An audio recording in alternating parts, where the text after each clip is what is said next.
CM योगी ने किया बरेली आंवला में प्रचार। बरेली के CAS inter college Faridpur Ramlila मैदान पहुंचे मुख्यमंत्री योगी आदित्यनाथ ने आंवला लोकसभा प्रत्याशी धर्मेंद्र कश्यप के समर्थन में जनसभा को संबोधित किया। भारी पुलिस बल फोर्स की मौजूदगी में पहुंचे मुख्यमंत्री योगी आदित्यनाथ की सुरक्षा व्यवस्था की कमान रामलीला मैदान में तैनात भारी पुलिस फोर्स के हाथ रही।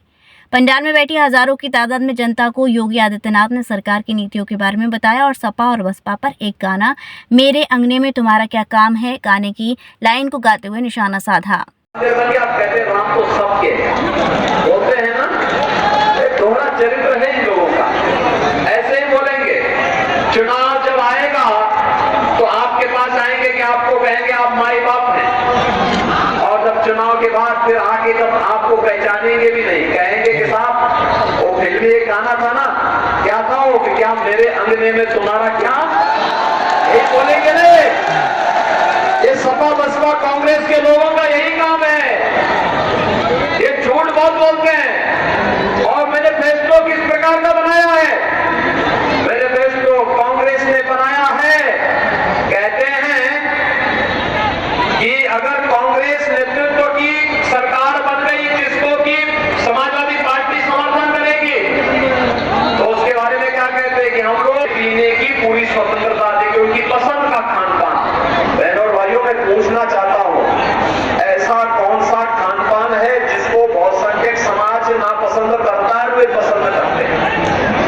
एक ही है, गौ माता है ना।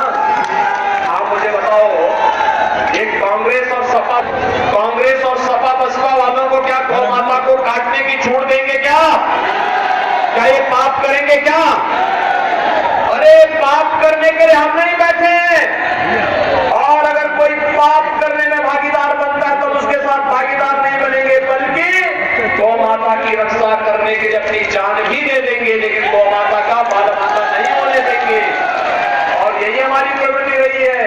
अरे अयोध्या के राजा महाराज सलीम ने तो गौ माता को शेर के मुंह से छुड़ाया था, और क्या कहा था?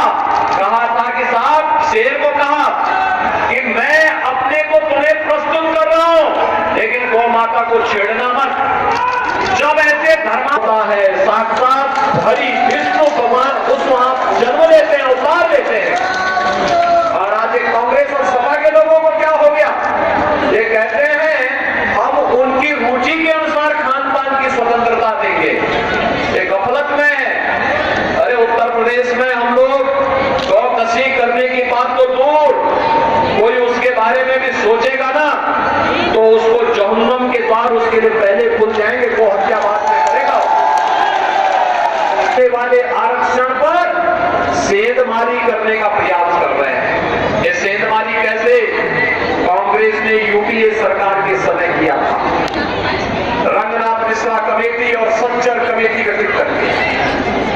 उस समय इन्होंने प्रयास किया था कि पिछड़ी जाति को मिलने वाले आरक्षण में से 6% मुसलमानों को दे दिया जाए, अनुसूचित जाति को मिलने वाले 21% आरक्षण में से कुछ आरक्षण सच्चर कमेटी के अनुसार कुछ मुसलमान जातियों को अनुसूचित जाति में शामिल करके उनको आरक्षण दे दिया जाए।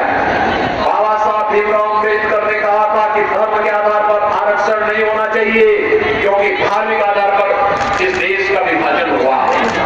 हमें कोई ऐसा कार्य नहीं करना चाहिए जो फिर से भारत का विभाजन करे, फिर से भारत का बंटवारा करे। एक तरफ कांग्रेस की आदत है बंटवारा करने की। आप भारतवासी सौभाग्यशाली हैं कि मोदी जी जैसा नेतृत्व मिला। याद करिए 1947 में उपल नर्सिंग होम, जहां आपको मिलती हैं विश्व स्तरीय चिकित्सकीय सेवाएं, आंखों की जांच, डेंटल सर्जन, आई केयर सेंटर आदि अन्य सुविधाएं केवल एक ही छत के नीचे। उपल नर्सिंग होम, जहां के प्रमुख डॉक्टर्स हैं विशाल उप्पल, डॉक्टर जयति उप्पल, डॉक्टर वीना उप्पल, डॉक्टर RK उप्पल।